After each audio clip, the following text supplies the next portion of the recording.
Don't forget to subscribe for updates and news. This story are written by Tobias D and it has never been posted before. Halloween. Who is behind the mask? I've never been much of a storyteller, but there's something about this time of year that brings back memories I've tried to bury deep.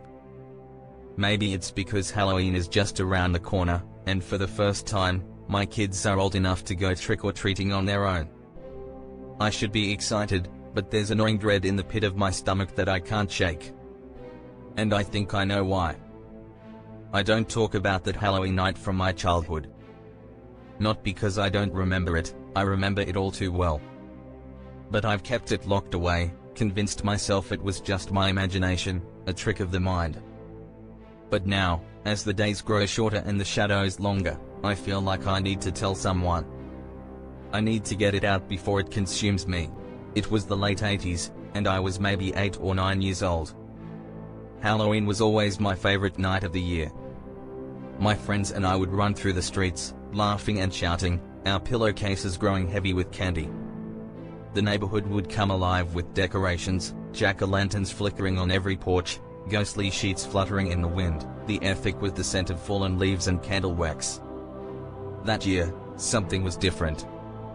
I didn't notice it at first, not in the excitement of the night. But looking back, there was an oddness to the air, a stillness that shouldn't have been there. The other kids noticed it too, though none of us said anything. We just laughed it off, pretending we didn't feel the cold prickle at the back of our necks.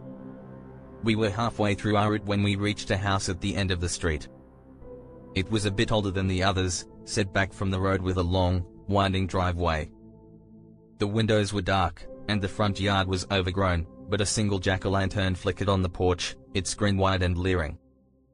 We dared each other to go up and knock.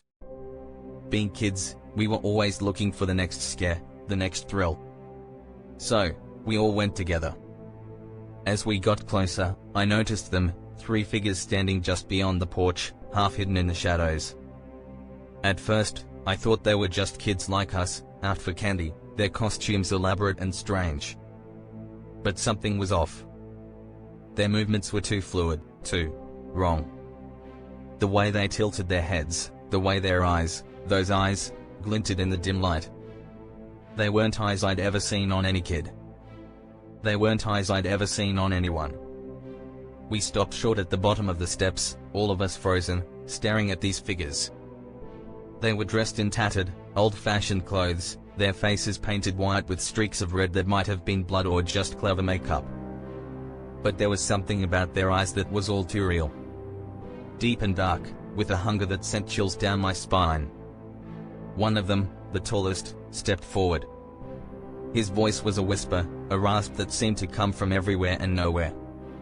Trick or treat? None of us answered. We couldn't. I remember feeling like I was stuck in place, as if the ground itself was holding me there, forcing me to face whatever this was.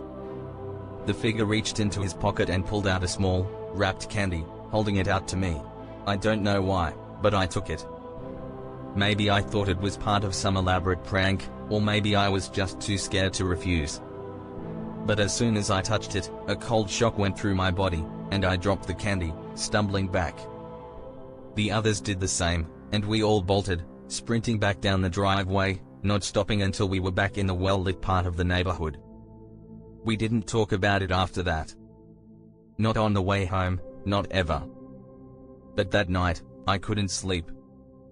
Every time I closed my eyes, I saw those figures standing there, their dark eyes boring into me, and I felt that coldness, that unnatural coldness, seep into my bones. Years passed, and I convinced myself it had just been a trick of the light, an overactive imagination. But now, with Halloween just days away, I've started seeing things again.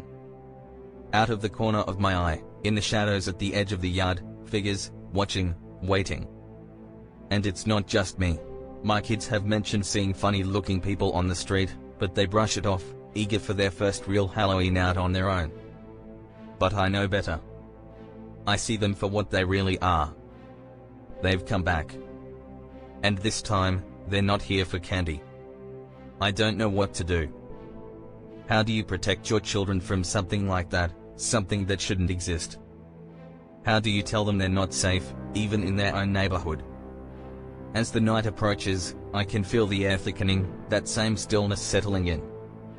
And I'm terrified that this time, when those figures come to our door, they won't be offering candy. This time, they'll be here for something much, much worse.